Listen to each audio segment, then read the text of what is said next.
Hanımlar beyler, Malezya Langkawi'ye hoş geldiniz. Bakın direkt dağa çıkıyoruz. Arada hiçbir kule yok ve felaket rüzgar var. Duty Free adası, yani vergisiz cennet yapmışlar burada tabiri caizse. En büyük paraları da şu ana kadar elime geçeni söylüyorum. Belki 200'lüğü de vardır. Şu şekilde 100 ringitti. Bu da yaklaşık 1100-1200 TL'ye geliyor. Yolu kestim maymun. Eğer yükseklik korkunuz varsa kesinlikle buraya çıkmamalısınız. Ben böyle bir şey görmedim. Burasını özellikle kadınlar görünce çıldıracakları bir yer olarak yazsınlar. Bizim canavarla tanışma vakti geldi. Her yerde maymun var. O yüzden hanımlar beyler, sizlere iyi seyirler. Bana da harika bir Malezya Langkawi adası gezisi olsun. Başlıyoruz. Türkiye'nin lider su arıtma markası Aura Sebilon Unique sunar.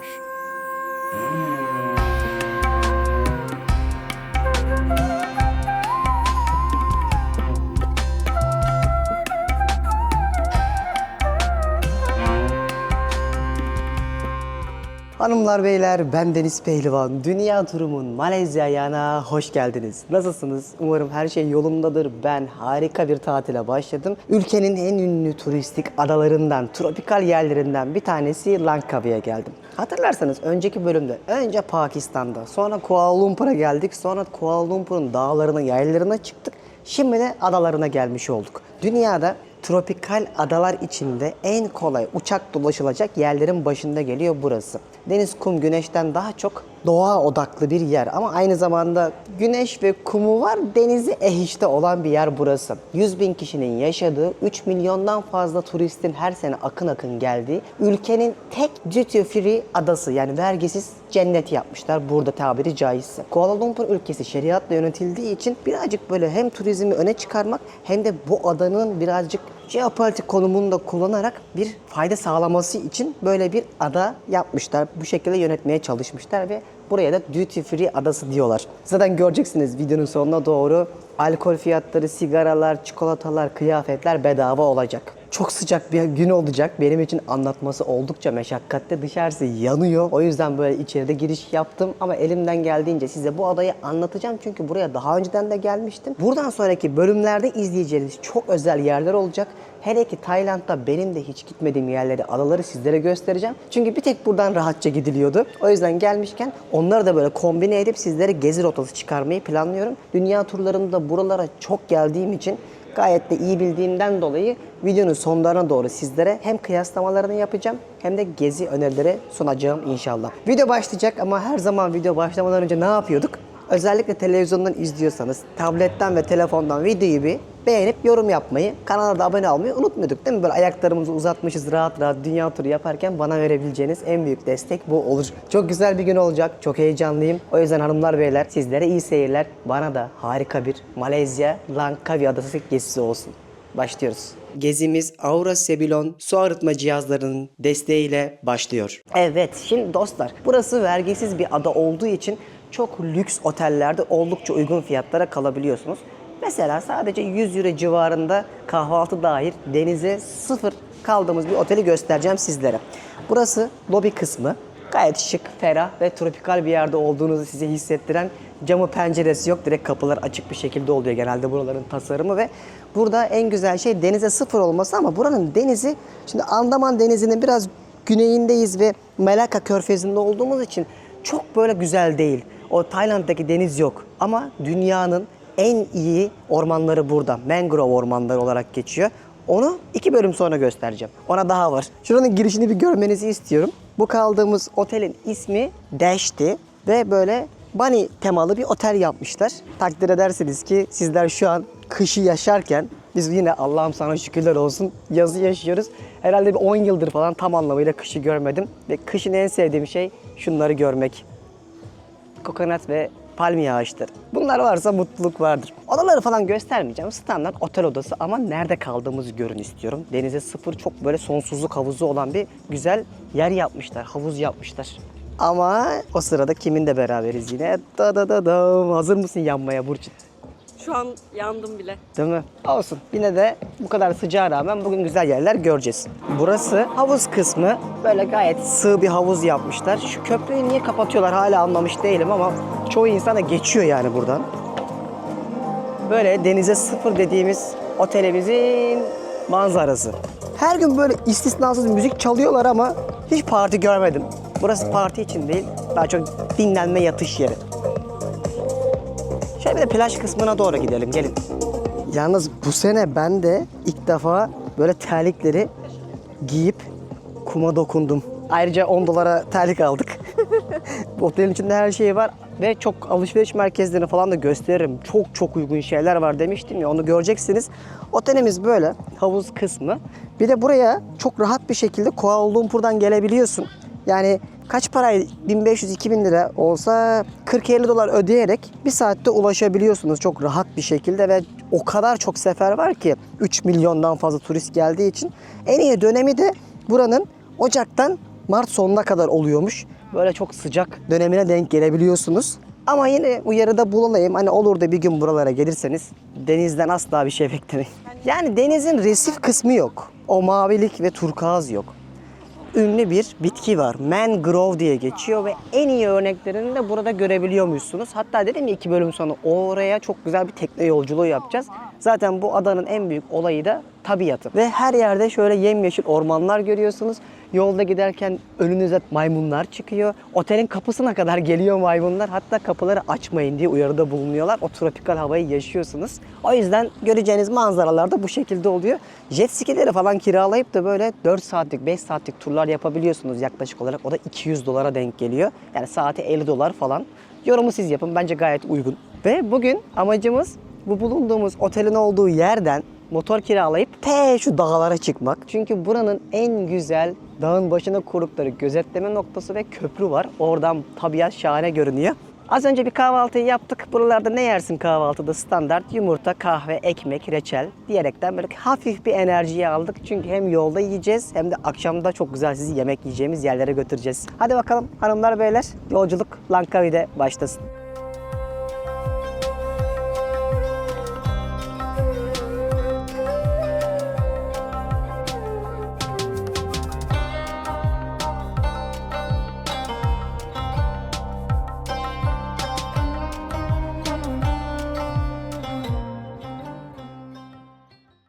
Bizim canavarla tanışma vakti geldi. Şimdi öncelikle adada yollar çok güzel. Arabayla da gezebileceğiniz güzel bir aslında ada burası ama motorla gezmenin keyfi tabii ki çok daha iyi. Şunu günlük 600 TL 10-12 dolara falan geliyor. Böyle motor kiralayabiliyorsunuz. Gayet yeni bir motor kiraladık. Yollar da rahat. Şimdi bununla bir yarım saat boyunca gideceğimiz yere kadar bir hem yol manzarası izleyeceğiz hem de dura dura bakına gideriz. Çok sıcak. Gerçekten şu an var ya şu kısmı hissetmiyorum. Şapka da alsak iyi olacak.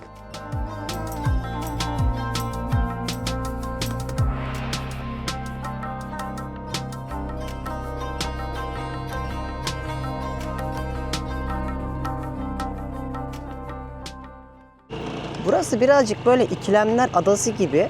Hem böyle virane mekanlar görüyorsunuz hem çok şık oteller. Her yerde restoran, kafe vesaire de bulabiliyorsun rahat o konuda da. Ama 3 gündür buradayız. Sanırım 2 kere falan daha Türk gördük. Türkler burayı çok tercih etmiyor. Ya böyle mesela çirkin yüksek binalar da yapıyorlar. Ne yazık ki adanın tabiatına uymayan. Zaten Malezya'da şu sürekli yüksek bina yapma hastalığını anlamış değilim. Bakar mısınız bir tane de buraya yapıyorlar şu an. İnşaatı devam ediyor. Yataydan çok bir dikey hastalığı var. Aa, Türk bayrağı. İlk defa gördük adada. Biz aslında 3-4 gündür buradayız. Ama hem dinlendik hem adayı tanımaya çalıştık. Hem bir yandan bu YouTube videolarının kurgulanma süreci var. O yüzden bayağı bir gözlemimiz oldu. Bir de daha önceden de geldiğim için de biliyorum ben. Şu ana kadarki bütün yorumlarım aslında 3-4 günün de bir yandan özeti gibi. Şöyle gayet güzel yolları var. Keyif ala gidelim.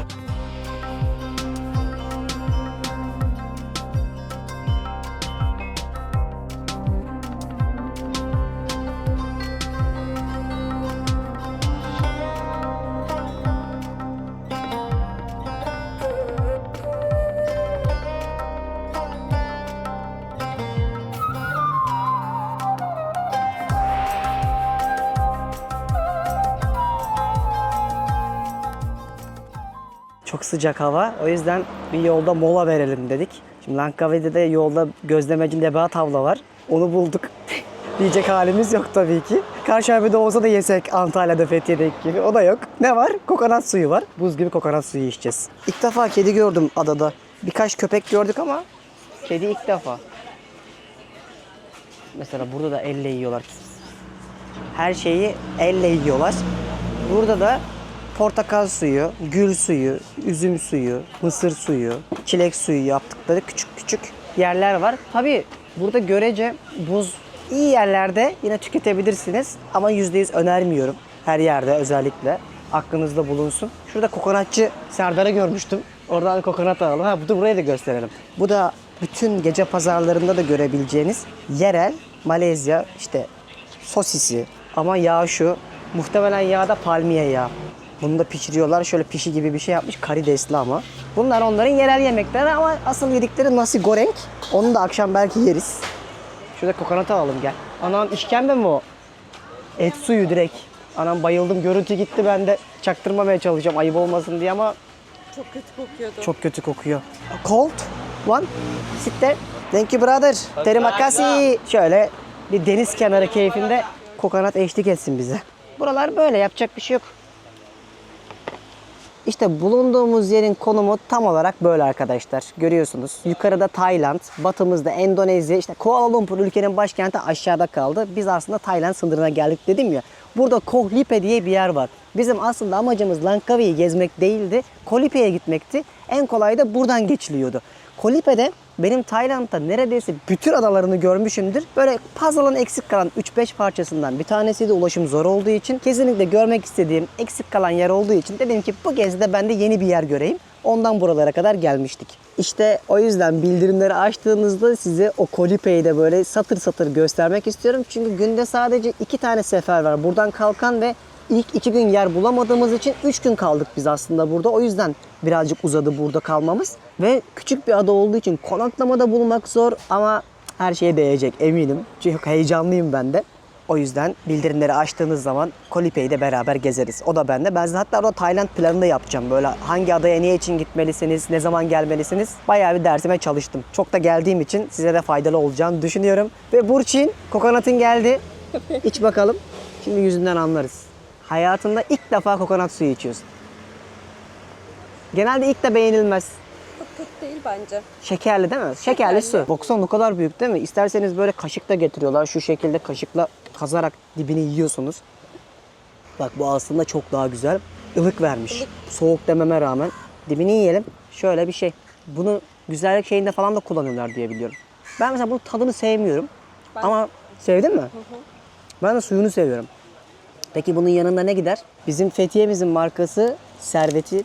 Şöyle krokan barlarını alıyorum ben dünya turunda. Bir sürü yerde göstermiştim size. Kuveyt'te de tattık, Dubai'de de, burada da. Böyle çantana alıp bundan atıyorsun. Bozulmuyorlar da. Vegan. Bir dünya böyle farklı tatları var. Mesela bu Antep fıstıklı olanı. Daha diğerlerinde de hem birçok platformda hem de aynı zamanda web sitelerinde bulabilirsiniz. Gerçi hem Göcek'te hem de Fethiye'de mağazalarına giderseniz de ziyaret edip böyle siz de hem Servet'in krokan barlarından alabilirsiniz ama bizim Fethiye'nin tahininden tutun da böyle şeker ilavesiz lokumlarına kadar aradığınız her şeyi bulabiliyorsunuz. Ben de Fethiye'mizin markası olduğu için gururla sizlere öneriyorum. Hatta bak gelmişken tadıp yiyelim. Yoldayken enerji olsun. Bir de bunlar bozulmuyor. Çantana atıyorsun şu şekilde. Enerjiyi alarak yola devam ediyorsun. Çok güzel. Tanıdık bir tat ya. Özlemişim. Ben Servet'in web sitesini açıklamaya koyarım. Siz de hem krokan barlarından hem Fethiye tayininden hem lokumlarından ne varsa güvenle alıp tadabilirsiniz. Fethiye'mize de buradan selamlar, sevgiler. Servet'e de dünya turunda sponsor olduğu için teşekkür ediyorum. Enerjiyi alacağız. Sonra karşıdaki dağlara gidiyoruz.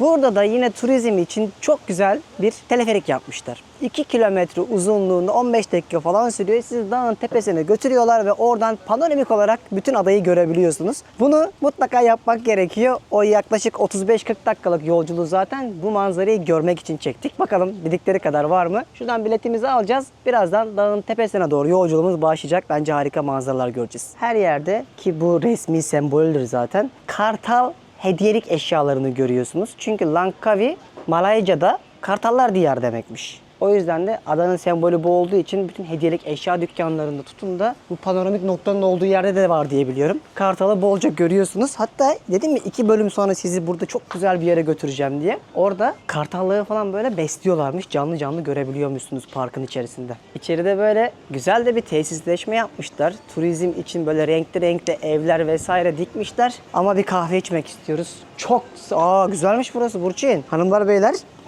nereye geldik bilmiyoruz. Ortaya böyle bir gölet yapmışlar. Ortaya karışık.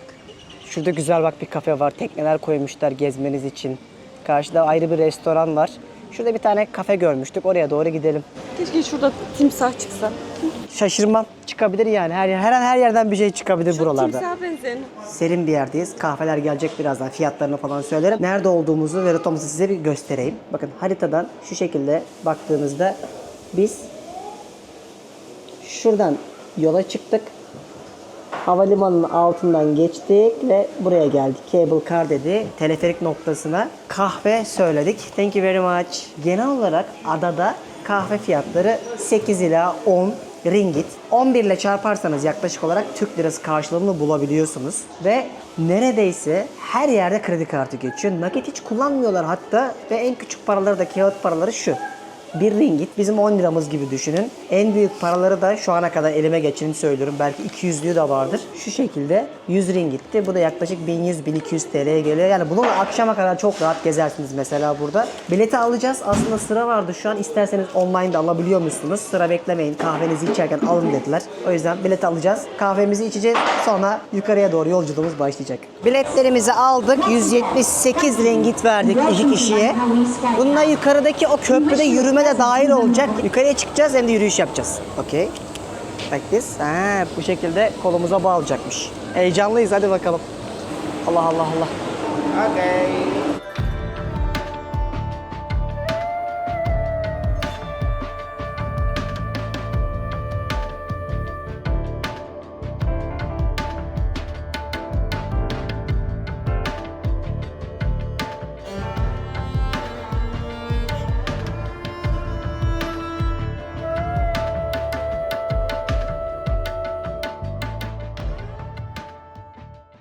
Eğer yükseklik korkunuz varsa kesinlikle buraya çıkmamalısınız. Ben böyle bir şey görmedim.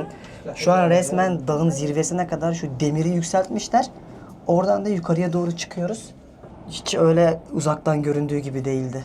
Ki Rüzgardan. şu an bildiğin sağa sola kayıyoruz ve bak daha nereye çıkacağız görmenizi istiyorum. Arada hiçbir şey yok. Hani normalde 200-300 metrede bir kuleler olur ya, bunda öyle değil. Direkt dağa bağlamışlar. Bakın direkt dağa çıkıyoruz. Arada hiçbir kule yok ve felaket rüzgar var. Hiç öyle görünmüyordu Burçin uzaktan. Ben kesinlikle böyle bir şey beklemiyordum. Aa şurada kartal var. Eagle, eagle. İleride bak şurada. Uçuyor bak, gördün mü? Oğlum bu kadar sallanabilir mi? Dönüşte yürüyerek mi insek acaba?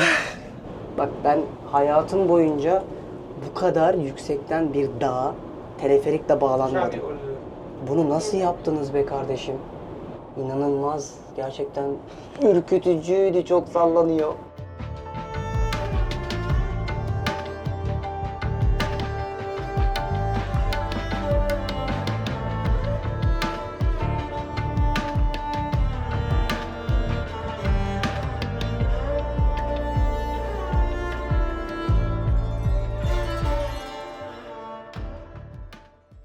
İnanılmazdı, inanılmazdı. Yani şuradan bir bakalım, gel duralım. Arada duruyorsunuz şu 1000 metrede galiba. Tam vay be, ilginçti.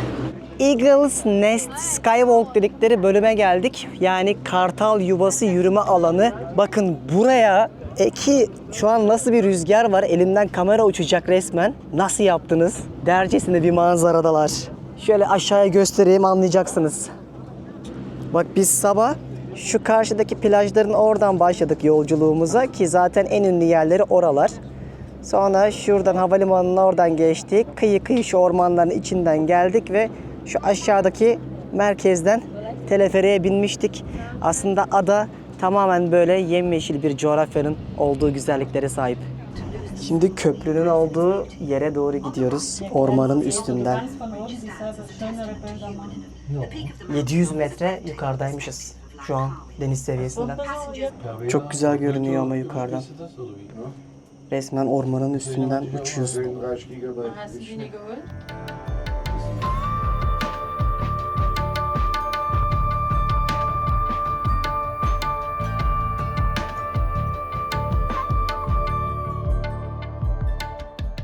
Yukarıya zaten çıktığınızda 700 küsür metrede hava sıcaklığının daha da düştüğünü hissettiğinizde gezmesi daha keyifli oluyor. Ama bir yandan da harika manzaralar görüyorsunuz. Şimdi yine şu en üst noktaya geldiğimizde bir aktarma yaptık. Buradan yürüyerek asıl köprü kısmından ormanın üstünde böyle yürüyüş rotası yapabileceğimiz yer var. Bu aldığımız bilette o da dahildi. Oraya doğru ilerliyoruz. Yalnız çok güzel yapmışlar. Gerçekten insan keyifle ormanın o tepesinden şu tepesine geçiyor. İyi düşünmüşler bunu. Buradaki merdivenlerden şuradaki köprüye doğru yürüyoruz şimdi. Adamlara helal olsun yani dünyanın dört bir yanından şu küçücük adaya 3 milyon turisti getirip böyle dağlarda yürütmüşler. Ki tamamen doğa satıyorlar. Yine söylüyorum, deniz değil. Deniz için gidilecek yer yine Tayland. Resifler, dalış, ada hayatı. Hala fikrim değişmedi, onu söyleyeyim. Motorla gezerken geçenlerde de böyle birçok kez böyle yerel insanlar yolun kenarında da çöp topluyorlar. Helal olsun. O yüzden adada az çöp görüyorsunuz. Genelde bu coğrafyanın makus kaderlerinden biridir. Çöp her yerde görürsünüz, plajlarda vesaire. Bu konuda ada sürdürülebilir turizm için uyanmış. Helal olsun. Darısı Fethiye'ye, darısı bizim Türkiye'deki turistik şehirlerimize. Aa, yolu kesti maymun. Kolayı çalmış. Şurada. Vallahi her an her şeyinizi çalabilirler. O yüzden her zaman burada maymunlara dikkat edin. Kolanın kutusunu almış da kesmişler. Ve ısıra da biliyorlar. Isırdıkları zaman direkt aşı olmanız lazım. Aman diyeyim. Uzaktan güzel bu arkadaşlar. Bak şimdi yanından geçeceğiz. Bu kadar sizinle iç içeler. Mısır yiyor. Birinin mısırını çalmışlar. Gel gel gel. Koş. Eyvah, yolu kestiler. Gel gel. Aa, küçükler var. Allah! Her yerde maymun var. Ya Jonathan, git buradan. Bu kadar iç içesiniz, o yüzden dedim. Hani böyle seveyim meveyim, çantanda yiyecek falan atlayıverir. Aman dikkat edin dostlar. Kanala abone olmaya, beğenmeyi unutmayın dostlar. Şu ana kadar gezimiz nasıl geçiyor? Yazsanıza yorumlara. Beğendiniz mi Malezya'yı? Kaç bölüm yaptım? Vize almadan gelebileceğimiz çok güzel bir ülke burası. Hatta benim blog yazılarım var. Onları da okumanızı öneririm. Açıklamaya bırakırım. Uzun uzun oradan gezi planı yapabilirsiniz. Hatta bu Malezya gezimi baştan sona playlist olarak açıklamaya bırakayım. Ona göre siz de nasıl bir rota çıkarırsınız? Hatta bununla beraber Tayland, Kamboçya, Singapur, Malezya'yı da dahil edip neler görebilirsiniz? O playlistteki sıralı videolarımı izleyin. Korktum. Senden mi geliyordu ses? Maymun sandım. Köprü kısmına geldik. Bunu zaten Malezya'nın birçok tanıtım filminde de görebilirsiniz. Az önce şu yukarıdaydık. Aşağıya doğru yürüdük o yoldan. Merdivenleri indiğinizde de bu köprüye bağlanabiliyorsunuz. Gayet güzel bir köprü yapmışlar. Manzarası da şahane görünüyor. Havada çiçek. Seviyorum ya Güneydoğu Asya'yı gezmeyi. Bence dünyanın hala turistik anlamda, backpackerlar anlamında, genç, yaşlı fark etmeksizin balayına ya da eğlenmeye kesinlikle herkese hitap eden güzelliklere sahip bu coğrafya. Kesinlikle bu kadar sallandığını düşünmüyordum. Şu an sağa sola o kadar çok gidip geliyor ki deprem hissini yaşıyorsun. Rüzgar tabii çok güçlü şu an burada. Hanımlar, beyler, Malezya, Langkawi'ye hoş geldiniz. Oo, şu yüksekliğe bakın. Kamerayı resmen iki elimle tutuyorum. Bir yandan da o kadar çok sallanıyoruz ki ortasına geldikçe, ama heyecanlı bir tecrübe.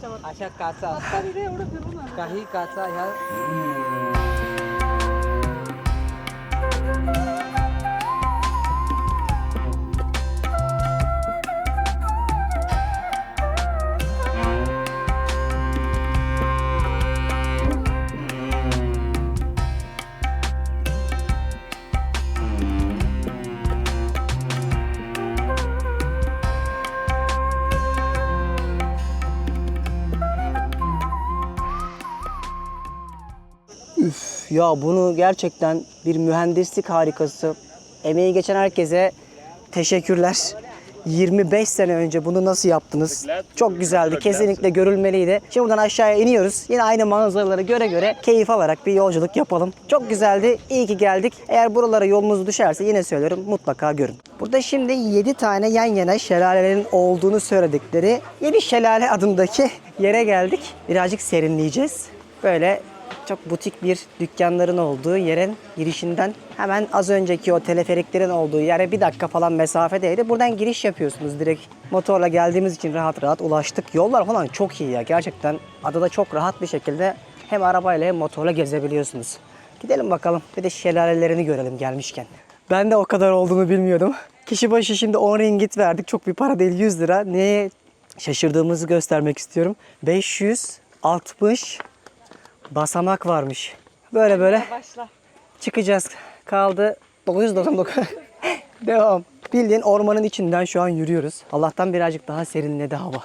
Bu coğrafyada en sevdiğim şeylerden bir tanesi böyle film setindeki ağaçlar var ya, o kadar güzel ki farklı farklı birbirine dolanmış kökleri görüyorsunuz ve devasa, çok yukarılara doğru gidiyor. Az kaldı, varmak üzereyiz ama herhalde 2'şer kilo terledik. Sana şunun güzelliğine. Şelalelerin olduğu yere geldiğinizde böyle insanlar kayaların üstüne çıkmışlar, güneşleniyorlar. Ama tabii şu an suyun debisi düşük çünkü kurak mevsimdeyiz. Özellikle Mayıs'tan sonra yağmur döneminde burası böyle bayağı şarıl şarıl akıyor. Yürümesi zordu. Bayağı yoruldum. Baksanıza su debisi çok ama çok düşmüş. O yüzden buranın en sıcak döneminde karşılaşacağınız ne yazık ki manzara bu olsun. Yine de yürüyüş yapmak keyifliydi. Teleferik de bakın nereye kadar gidiyormuş. Yakından bakınca daha net fark ediyorsunuz yüksekliği. Güzeldi. En azından tabiat odaklı dolu dolu bir gün oluyor. Ama bayağı acıkmaya başladık, yalan söylemeyeyim. Enerji düşmeye başladı. Devam.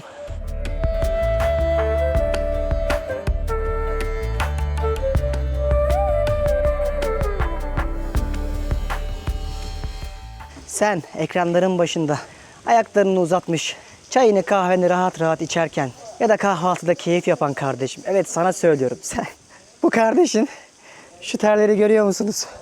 Sonunda şu yolculuğun en başladığı noktaya dönmenin haksız mutluluğunu yaşıyor. Bak, hakkı demedim. Çünkü asla bir daha gitmem. Hiç de görecek bir şey yoktu. Resmen boşuna gittik. Çünkü çok kurak sezondu. O yüzden buradan ayrılıyoruz.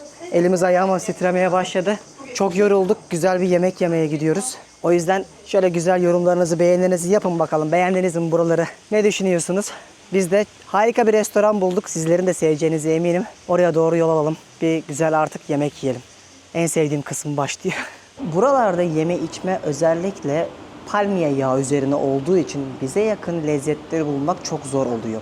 Ve ana yemekleri de genellikle noodle ve benzerleri oluyor.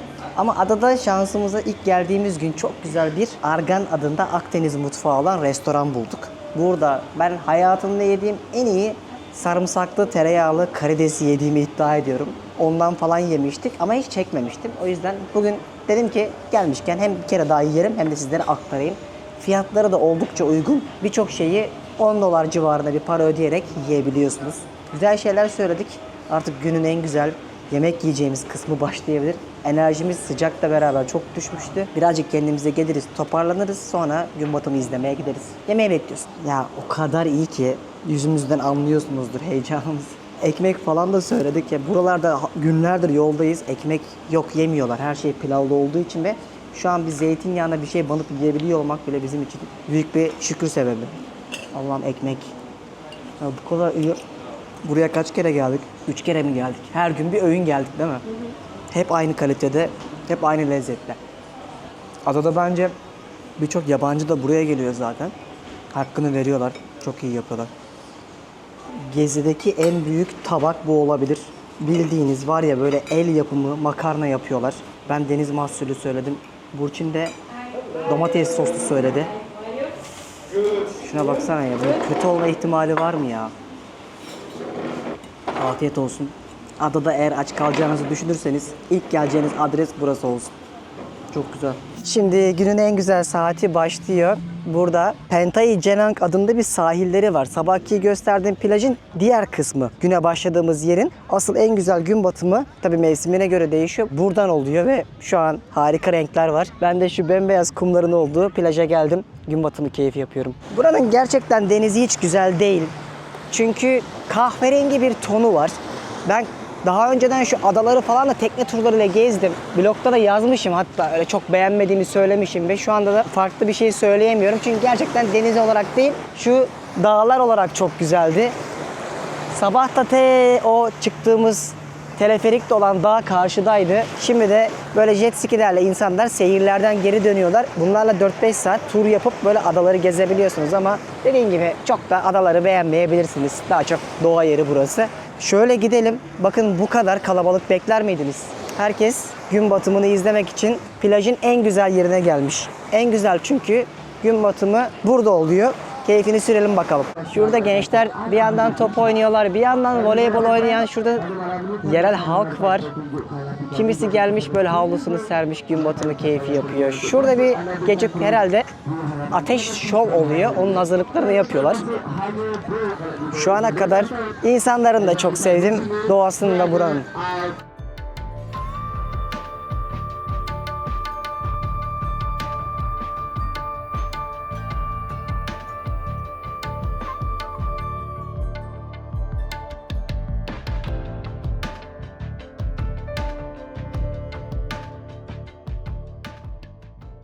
Ya şu gençlere de çok yazık. Ağızlarında şu petrolü resmen benzini neyse yakıt biriktiriyorlar. Sonra şu ateşi üflüyorlar. Turistlerin dikkatini çekmeye çalışıyorlar. Bir ateş şovu yaparak. Ben üzülüyorum bu gençlere. Daha küçük yaşta ağızları mahvoluyor. Keşke daha başka iş yapsalar ama bu coğrafyada çok yaygın. Tayland'da falan da çok görürsünüz. Burada da yerel halk, daha çok Malaylılar böyle kıyafetleri giymişler, üstlerine deniz keyfi yapıyorlar. Tanıdık geldi mi bu sahneler? Hadi yazın bakalım yorumlara. Size bu zamana kadar hiç yalan söylemedim. Ne yaşadıysam onu anlattım, ne hissettiysem, ne gözlemlediysem, ne analiz ettiysem ona göre önerilerde bulundum. Buraya Tayland'ı hani kıyaslama olayını demiştim ya videonun başında en sona doğru yaparım diye. Yanından bile geçemez. Bir kere onu söyleyeyim, yani bir Phuket olsun, bir Koh Samui, Koh Phangan, Koh Tao yani geçemez, imkansız. Ama böyle daha az bilinen bir yer, daha sakin, daha izole diyorsanız belki bir nebze. Ama mesela Tayland'ın Krabi taraflarına gitmenizi de öneririm. Çok güzeldir. Ben onun geçen sene bölümlerini yaptım. Harika tabiatı vardır. Orada da çok sakin yerler bulabiliyorsun. Burası birazcık karar size kalmış olsun. Ama benim önceliğim, yine söylüyorum, Tayland olurdu. Önceden de buraya gelmiştim. Bak yine geldim. Kıyaslıyorum öncesini sonrasını. O zaman da çok wow olmamışım. Hala dibim düşmedi. O yüzden ikisi de vizesiz. Rahat rahat gidecek olsam, hani bütçe olarak Tayland biraz daha pahalı buraya nazaran ama ben önceliğimi oradan yana kullanırdım. Şu bulunduğumuz ada vergisiz bile olsa. Ama diyelim geldiniz, bir şekilde yolunuz da buradan geçecek Tayland, Malezya üzerinden. O zaman şuradaki alışveriş merkezine sizi bir götüreyim, fiyatları göstereyim. Çünkü gerçekten o kadar ucuzunu görmedim. Zaten amaçları da bu. Fiyatları düşük tutup aynı zamanda burayı alışveriş adası yapmak istiyorlar. Böyle bir genel yorumum olmuş olsun dostlar. Hadi gelin bir de fiyatları görelim bakalım. Yolun üstünden uğramaya değer mi? Girelim bakalım neler satıyorlarmış içeride. Şimdi hemen güvenlik geliyor. O yüzden fark etmişsinizdir solumda. Kendimizi çekiyormuş gibi yapalım. Özellikle parfüm, çikolata ve kıyafet çok uygunmuş. Şurada Polo'nun mesela fiyatları vardı. Onu gösterelim bak gelin. Şu pantolonlardı bak. Sadece 119 falanmış yani 1300 TL'ye falan geliyor. Gayet bunların mesela fiyatları uygundu. Hatta bir saniye 89'du. O başka modeli. Evet. Buydu değil mi? 90 falandı işte. Yani 1000 lira bile değil neredeyse arkadaşlar şu. Bilmiyorum İstanbul'da ya da işte Türkiye'de ne kadar ama ne oldu? Bana gelişi 1000 TL. Var yani böyle çok şey var. Benim dikkatimi bu çekti. O yüzden direkt bunu söyledim. Burasını özellikle kadınlar görünce çıldıracakları bir yer olarak yazsınlar. Bu Bali'de falan da var. Başka ülkelerde Güneydoğu Asya'daki bir aslında kozmetik zinciri. Aynı zamanda eczane gibi de düşünebilirsiniz. Burada karışık oluyor. Ama bir krem fiyatları falan var. Burçin geçen çıldırdı. Ben çok bilmiyorum ama birkaç tanesini gösterelim. Ya bak şunu bir tutsana Burçin. Bakar mısınız? Şöyle kocaman Listerine'ler mesela bu 16, 170 liraya falan geliyor. Hatta bunun geçen gün kampanyalısı ikilisi bu kadar paraydı. Şu İşte ikilisi. ikilisi mi? Evet. Aha, 28'e geliyormuş. Hatta ikincisinde %30'da indirim oluyor. Düşün ama bunun tanesi bu arada 750 miligram. Küçük falan değil yani. Şu 200 lira falan 300 lira yaklaşık olarak arkadaşlar kocaman. Ondan sonra ne vardı başka? Şöyle bak bir markanın duş jeli vardı. Kaç? 2 litre. 2000 miligram 8.50 kahve parasına satıyorlar. Böyle çok daha ilginç şeyler var. Yani dikkatimi çektikçe göstereyim size. Bak ben o kozmetik işini çok bilmem. Gelince bakarsınız. Ama Burçin kıyasla da uygun diyor. Burasının olayı aslında alkol. Şeriatla yönetilen bir ülke olduğu için burası kısmen. Burada mesela duty free adası yapıp alkol fiyatlarını düşürtmüşler. Böylece insanlar geldikleri zaman içen insanlar daha uygun bir şekilde adada tatillerini yapsın istemişler. Ve böyle duty free shoplar kurmuşlar. Sanki havalimanındaki gibi. İzin vermeyecekler burada muhtemelen ama %40 falan fark ediyor. Tahmin ettiğimiz gibi çektirtmediler. 36 yaşından sonra da mekana gidip çekimden dolayı laf yiyecek değilim. Gizli gizli çekmedik haliyle. Tek bir örnek vereceğim. 1 litre Jack Daniels'ın fiyatı bu kadardı. TL olarak. Yorumu siz yapın. Oradan farkı anlarsınız. Hadi gidelim bir de masaj yaptıralım. Burçin mekan çok şıktı yalnız. Aradığınız hani envai çeşit alkolün hani paran olsun yeter ki. Hepsi vardı. Çok yorulduk. Artık bir masajı hak ettik. Bir de Langkawi'de Malezya masajı yaptıralım. Burası da böyle bir yerdi. Gelirseniz alışverişinizi yaparsınız serin serin sıcak havalarda. En sevdiğimiz başlasın masaja gidiyoruz. Bakın fiyatları da böyle yazıyor. 1 saat mesela ayak masajı 68 ringgitmiş. Temiz bir yer bulduğumuzu düşünüyoruz. Abalarımız da temiz gibi yaptıralım birer saat. Bak alışveriş merkezi buraydı. Masaj salonları da burada. Ama bir sürü var zaten. Biz yakındakine ve hemen hazır olana gelmek istedik. Cenang Spa. Ailenizin spası. Güzel mi? Kokusu nasıl kokusu? Koku çok önemli benim için. Güzel güzel. Tamam buradayız. Devam. Koku önemli. Kötü olunca böyle rutubet kokunca işkence gibi oluyor.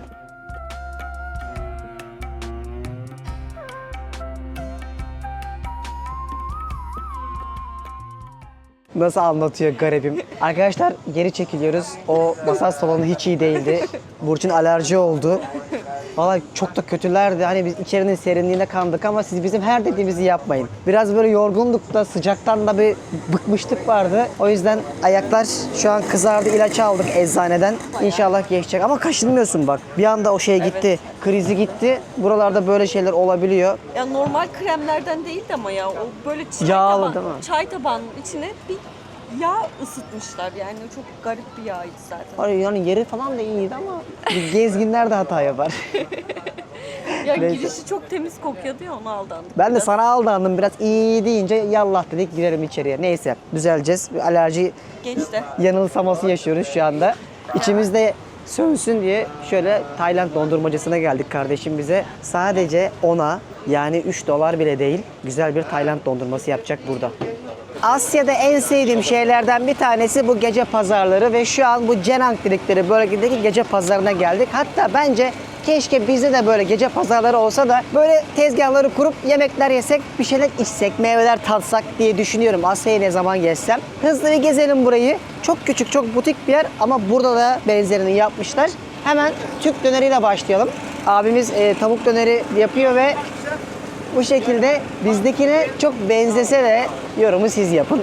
Arada bayağı fark var. Bak bebek ahtapot, küçük baby octopus diye geçiyor. Bunlar karidesler, şunlar kalamar, bu tavuk, bu soslu tavuk, dana, bu da kuzu.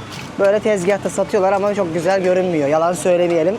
Ve kömürde değil de şöyle tüpten ateşte yaptığı için biraz daha lezzet olarak hatta bayağı düşük oluyor. Böyle ne yaptın abi? Mantar var. Burger var ama hiç güzel görünmüyorlar. Gerçekten albenisi hiç iyi değil. Peki yani Malezya Kuala Lumpur'dakinin yanından geçemez. Orası Şampiyonlar Ligi'ydi. Bu çok virane kalmış. Yani burayı asla öneremem. Bak bu tezgahta da tavuk yapıyorlar. Bu şekilde kızarmış tavukları ablam panelemiş. Ama bunu tabii şimdi buraya pişirip koymuş. Birazdan soğuk olduğu için ısıtacak ama bir de şuraya bakalım. Burada da yine helal kesim ne ararsanız var ama hiçbirinin ismini bilmiyorum. Burada sosisler var, tavuklar var. Şurada da akşam daha böyle Malezya yemeklerini görebileceğiniz nasi gorengler, işte yumurtalar, pilavlar, noodle'ların olduğu tezgahlar var. Burada da kardeşimiz, ablamız daha doğrusu krep yapıyor. Is it roti? No roti. Krep. Krep. Burada bir de roti diye bir şey var. Buna çok benziyor ama böyle değil. Yine yumurtadan yapılıyor diyebilirim. Hamurdan vesaire. Çok meşhurdur. Bir Tayland'daki kadar değil ama. Tabi burada onu yemedim. O yüzden yorumlayamam. Sadece görsel anlamında ve ünlü anlamında söyledim. Var böyle bir dünya yan yana tezgahlar da dediğim gibi ben pek tercih etmedim. O yüzden şu iyi bu kötü demem doğru olmaz. Ama görece Tayland'ın ya da Malezya'nın başkenti Kuala Lumpur'da size gösterdiğim gece pazarlarının yanından bile geçemez. Hi. Where are you from? India. India, namaste. Namaste. Which part of India? Where are you from? Delhi. Delhi. I've been to Delhi, Mumbai. I like Indian people. They are good. Thank you. We are from Turkey, Istanbul. Thank you. You are tourist here? Yeah. Ah, did you like here? Yeah. Very good. Very good. Enjoy it. Good evening. Good evening. Join us, please. Thank you very much. Eyvallah. Thank you. Bak gördün mü? Asya olduğunda bir şekilde genelde bak hemen adam nasıl çağırdı. Asya'nın insanı iyidir bak. Hemen gelin bize katılmak istemez misiniz dedi. Misafirperverler ve masalarını paylaşırlar. Bakın şu mesela bildiğiniz kızartılmış pirinç, pilav, nasi gorengleri mesela 12 imiş yaklaşık olarak sadece $3,5 civarında. Böyle bir yerde hadi buradan da ayrılalım bakalım. Hanımlar beyler artık bir videonun daha sonuna geldik. Bak sonraki bölümde size öyle bir yere götüreceğim ki rüyalar diyarı gibi olacak. Şimdiden garanti ediyorum. O yüzden bildirimleri açmayı unutmayın. Kanala abone olup çünkü yeşile, maviye, deniz, kum, güneşe sizler kış ortasında yaza doyacaksınız. Hem görsel şölen olacak hem de tabiatın harika detaylarını hep birlikte göreceğiz. Umarım bir sonraki bölümde görüşürüz. Şimdiden kendinize çok iyi bakın. Bu bölüm bitti. Ben muhtemelen bir sonraki günlerde yine buraya geleceğim. Çünkü Burçin'le harika bir gemi yolculuğuna da çıkacağız. Onun da vloglarını yaparım. Duraklarından bir tanesi de burası olacak. O zaman işte eksik kalan yerleri tamamlayacağız. O yüzden şimdilik bizden bu kadar. Bir sonraki bölümde Görüşmek üzere. hoşçakalın. Bay bay. Türkiye'nin lider su arıtma markası Aura Sebilon Unique sundu.